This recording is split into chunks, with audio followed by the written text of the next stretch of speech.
Folketingsvalget står for døren, og det er naturligvis ikke gået vores næse forbi her på Videopitch. Vi kigger nærmere på politikernes vælgervideoer, og vi har lavet en top 3 over de bedste videoer på sociale medier i valgkampen indtil videre.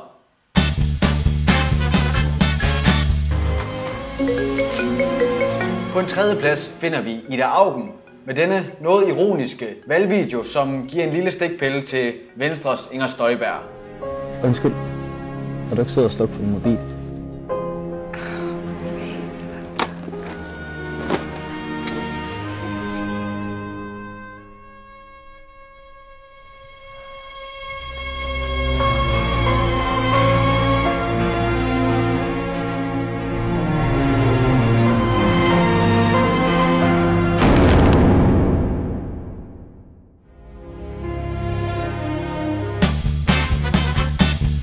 På andenpladsen har vi den tidligere statsminister Lars Løkke Rasmussen. Han laver en klassisk valgvideo med en problemløsning ganske skarpt. Det koster 170 milliarder kroner om året. Eller lige så meget, som vi bruger på folkeskole, sundhedsvæsen, politi, domstole og brandvæsen til sammen. Og derfor vil Venstre byde velkommen til udlændinge, der vil Danmark, men lukke Danmark af for udlændinge, der ikke vil.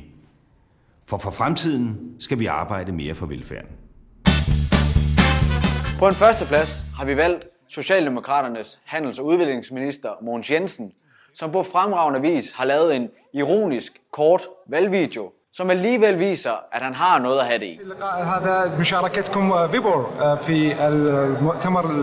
This minister Jensen, he knows nothing. He says BO is in store, but everybody knows it's in Tokyo.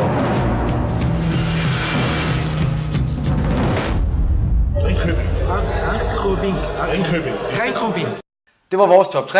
Du er selvfølgelig velkommen til at kommentere, hvis du har nogle andre bud, der er mere spændende. Vi vender tilbage med flere analyser af video under valget 2015. Hej.